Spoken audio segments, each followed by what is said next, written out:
In 2004, Gamefreak remade the original Kanto games with Pokémon FireRed and LeafGreen, with much needed updated visuals, as well as picking up the updated mechanics from the then newest games, Ruby, Sapphire and Emerald.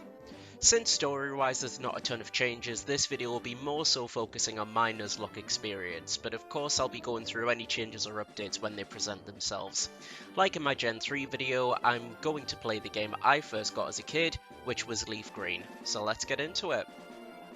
Right off the bat is a whole new feature, being able to choose between a boy or a girl. So since that wasn't an option in the original red, blue and yellow, I'll be going with the girl this time.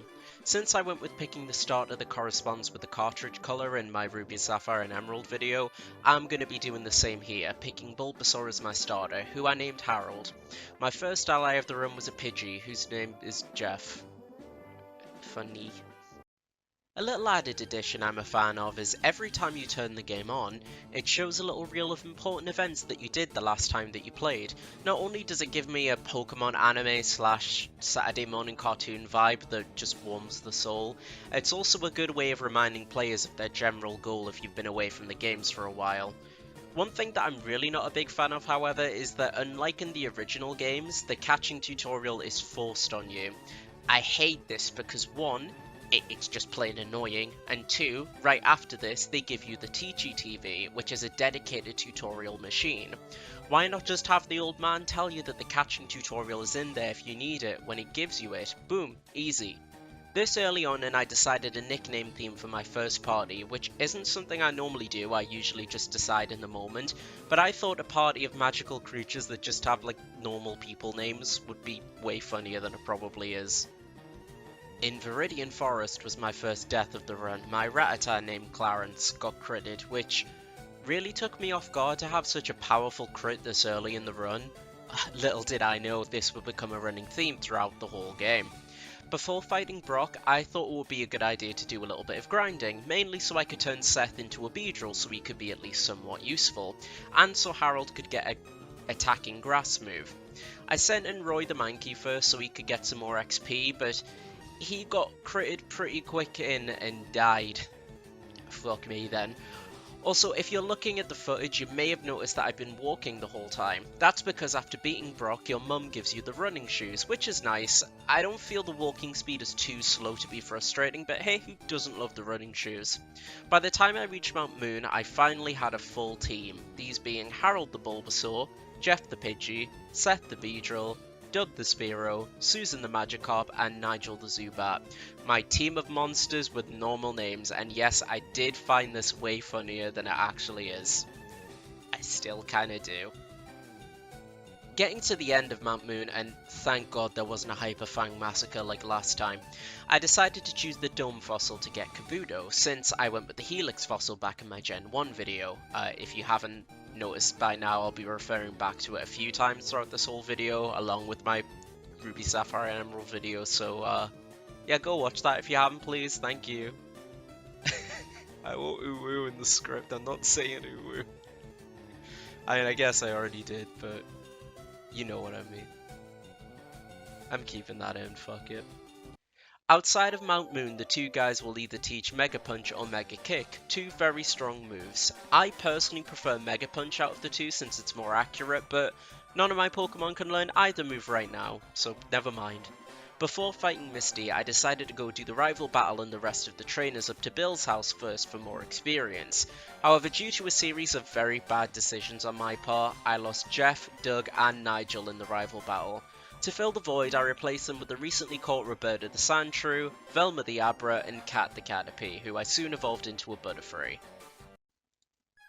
Misty's battle was pretty uneventful, and I gained a few new Pokemon in the nearby routes, including putting the newly caught Schnoz the Drowsy in the daycare. And speaking of the daycare, it's a real shame it doesn't serve as the same kind of daycare that's in the Hoenn region, going back to the one Pokemon rule instead of two, and no breeding, which is confusing as a step back in my opinion, and sadly it's not the only choice in this game that I find questionable, but I'll speak on those later, because Susan finally evolved into a Gyarados. She's actually fucking useful, thank God. It's just a shame that I won't be able to use her at all against Lieutenant Surge. On the cruise ship in Vermilion, there's a fun little theory that the man who says that he's a global agent is actually Looker, a character who was introduced in Pokemon Platinum. Personally, I think he's too old to be the same character, but hey, it's a fun way to connect the games. Another thing I've noticed is just the sheer amount of repeated Pokemon. Like, I do not remember there being so few Pokemon this early last time. Also, this is completely unrelated, but this man in the rock tunnel talks about cosplay when you fight him, right? And the thought of someone referencing cosplay in 2004 really sets off my fight or flight, like really bad. Getting back to the main story, the mechanic for the guards has changed slightly. Instead of getting water from a vending machine, you get tea from an old lady in Celadon, and that's how you get past the guards this time around. But it's also here I have a death in the run. The first in a good while. Seth the Beedrill was taken down. Rip. Big up, Seth. The next area in the game is the Celadon rocket base, and I have to say, thank the fucking lord that the spinning panels actually travel at a decent speed now, making an originally tedious area quite a lot of fun now in my opinion. The grunts may be working with significantly lower level Pokemon than me, but hey, it's a really good way for newcomer Durst the Voltorb to catch up with the rest of the team. I say that, and of course a self-destruct kills him. That aside, after the Lavender Town rival battle, both McQueen the Rattata and Harold the Ivysaur evolved into Raticate and Venusaur respectively, so that's cool, two Pokemon evolving in the same battle, it's always fun. And no matter how much time passes, I still find the channelers in the Pokemon Tower creepy as fuck. No, I'm not giving you my blood, you freak. With the dead Marowak put to rest, it's time to make my way to Fuchsia City, but sadly Cat the Butterfree died on the way there, which was pretty frustrating since I thought I could put them to good use in Koga's gym, so I added Nakali the Snorlax instead. I get the chance to get another Snorlax soon, so I might as well just use this one now. There's also a trainer here that's called Kingdra, like exactly like the Pokemon. That's just bizarre. I mentioned there's another Snorlax available, so admittedly I did play with Nakali a little bit risky. I knew that he could take another hit in the battle he was in unless he got critted. Of course he got critted, and I can't even be mad at this one. I just fucked up and lost Lightning the Dugtrio, which was also a real shame since I wanted to use him for Koga's gym. Therefore, I bit the bullet and added Bill the Eevee to the team. Instead of making him into a Vaporeon like last time, I'm gonna go with Jolteon here. And of course, in the first battle I got into when I was recording, Velma the Kadabra, surprise surprise, got critted and died. I decided to fill the void by keeping up with the trade evolution theme and replaced them with Emil the Geodude and did some grinding to evolve Scree into a Ninetales and now Emil into a Graveler so they could be up to speed with the rest of the team. And fucking hell, I cannot finish Cycling Road without there being some fatalities. The same goddamn Machoke killed Scree and Bill the Jolteon. Me a very sad boy. Instead, I added Crush'em the Spearow and now Fearow and took Schnoz out of daycare since he's now a Hypno and clapped all of the other Cycling Road trainers, at the cost of my sweet boy Emil, who was replaced by yet another trade evolution, Spifflin the Ghastly. Now, a lot of death has happened on this road, you know, for a bicycling road. It's been a disturbing amount of fatalities. So let's take a trip to the Safari Zone to get some more pals. I'm going to go off the rule that each area counts as a new place to get a Pokemon, otherwise there will be literally no reason to go to the Safari Zone beyond the HMs, and we like to have fun here. Now, I've bumped the numbers of available Pokemon up a bit, so I'm going to do a little bit of grinding to get the new recruits up to the rest of the team's level, and then finally take on the gym. Okay, so I got my fellas leveled up, it's time to face Koga and the rest of his gym. I go in, and my hard work immediately backfired. Spiffling the Haunter got one-shotted straight away, and Koga's first Pokemon immediately has me feeling worried. It was level 37, and my highest level Pokemon at the time was level 33. And just to rub salt in the wound, he uses self-destruct on 2 of his Pokemon, killing Schnoz and Crush'em, and a sneaky last moment Toxic killed McQueen. Despite these setbacks, I did manage to eke out a win, luckily. You guys should know the drill by now, grind up some new Pokemon, and then after that I'm gonna head to Saffron City. The Pokemon I chose were Burbdra the Dodrio, Dwayne the Rhyhorn, Zambo the Parasect, and Boyd the Niking. I'm gonna do the fighting dojo before driving Team Rocket out of Saffron, and since I chose Hitmonlee last time, I'll be taking Hitmonchan here. Now we've got the Silvco Building, which, like with the Game Corner, quite a lot of lower level enemies that make for good leveling fodder. But this grinding wasn't without sacrifice, namely Zambo the Parasect, who surprisingly managed to pull his weight for a lot of the battles he was in, even though he was only on the team for a little bit. Instead, I replaced him with another bug type, Bugly the Venomoth. After taking out all the grunts I could find, it was time to take on my rival in Giovanni.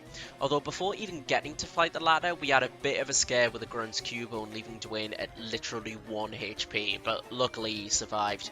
Despite this ill omen, I took down the rival and Giovanni with no casualties, thankfully. With Team Rocket cleared out of Saffron, the only thing left to do here was to fight Sabrina. Going through this gym, Dwayne died, which really annoyed me because I wanted to make him into a Rhydon. Oh well, it is what it is. I replaced him with LeBron the Meowth that I took back from the daycare, who was now a Persian, and he absolutely crushed this gym with Bite and Feint Attack. Sabrina did prove to be quite tricky though, killing Bugly and Burbdra. Once I beat her, I took on Z the Snorlax and John the Hitmonchan, who I wanted to call Jonathan, you know, like as in Jonathan Joestar, because he boxes at the start of Phantom Blood, so I thought it was appropriate. But I pressed accept too early by accident while naming him. I then went over to Cinnabar Island, revived Kabuto, who I called Kiryu, and caught a Grimer in the Pokemon Mansion I added to the team called Goopon. Since I already had LeBron for my normal type, I didn't want to fully add Z to the team quite yet. However, as seems to be another running theme in this playthrough, I couldn't go through without a self-destruct killing another team member, this time Boyd the Needle King. Fuck what I said earlier, Z, welcome aboard buddy. Before fighting the Cinnabar gym, I figured I might as well take on the trainers near Seafoam Island and caught some Pokemon in the nearby routes. I evolved Grimer into a Muck and caught some fellas along the routes and inside of Seafoam Island itself, although I won't go through here quite yet, I'm going to leave that till later. Getting back to Cinnabar, Susan the Gyarados made this gym pretty much a non-issue. After defeating Blaine, we actually get to the start of the brand new content introduced in FireRed and LeafGreen. Bill appears and invites the player to one island. Once we arrive, we are asked to deliver a Mediite to somebody on 2 island. Once we do, we learn that a little girl called Lostelle has gone missing, and a thug just shows up on the wrong island. How do you show up on the wrong fucking island, my friend? Anyway, at the top of 2 island, a woman will offer to teach your starter the ultimate move. Frenzy Plant for Venusaur, Blast Burn for Charizard, and Hydro Cannon for Blastoise, respectively. On 3 Island, we find the rest of the thugs causing trouble for the people on the island. Once the player drives them off, we're told that Lostelle went past Bond Bridge. We find her in the Berry Forest and save her from an attacking Hypno, and I think when there's a very infamous Pokédex entry that references a time that it snatches away a child, a Hypno, and I think it's alluding to this specific scenario, but Hypno's still a fucking creep and I don't like him. After rescuing her and delivering the meteorite, we're shipped back to Kanto. After doing this, you're allowed to return to the 3 islands at any time, so I'm going to explore 1 island fully before challenging the final gym. The design of it reminds me quite a bit of the Hoenn region actually. I think that the hot spring has a lot to do with that though, and in the aforementioned Ember Spa, we get the HM for Rock Smash. Bit weird it's left for this late in the game, but it's not really required for any meaningful progression, so it's whatever. At the foot of Mount Ember, some rocket grunts are talking to each other, seeming to be up to mischief of some description, but nothing can be done about it yet, so we move on. Mount Ember is mainly here to provide Moltres with a much more fitting area. I mean, Articuno and Zapdos got their own areas in the original game with the Power Plant and Seafoam Islands, but Moltres just got plopped in some corner of Victory Road like a loser. He's a legendary, he deserves a bit more respect, he deserves his own place too. Well, I've done what I can in Mount Ember for now, including catching Moltres, so I might as well go for Zapdos and Articuno. I'll start with Articuno since I already caught a Pokemon in Seafoam, and then go for Zapdos. I caught a Magneton in the Power Plant and named him Trigun. With the 3 legendary birds out of the way, it's time to go back to Viridian for the final gym and for the Pokemon League. Giovanni's gym was thankfully pretty uneventful with no casualties. and Team Rocket's been disbanded. But on the way to the league, my rival killed LeBron the Persian. Victory Road was also proving to be pretty uneventful. That wasn't until about halfway through, when a random trainer used Sheer Cold on their Dewgong, a move which I believe has 30 accuracy, and one hit KO John the Hitmonchan. I was livid. And against the final trainer of Victory Road, Big B the Fearer was killed, so I'll need to replace the fallen members before fighting the Elite Four. So, like I said, I got 2 new team members to take on the Elite Four. My final team to take on the league are Z the Snorlax, Goopon the Muck, Harold the Venusaur, Susan the Gyarados, Rindo the Pidgeot, and Fred the Machoke. The first fight against Lorelei ended up going pretty well, although a Cloyster was a bit of a pain in the arse and ended up murking poor Fred. It was the same story for Bruno, who sadly ended up killing Rindo. Next up was Agatha, who killed Goopon in one hit. I'm starting to notice a pattern here. Luckily, I did manage to keep everyone alive in the battle with the Lance though.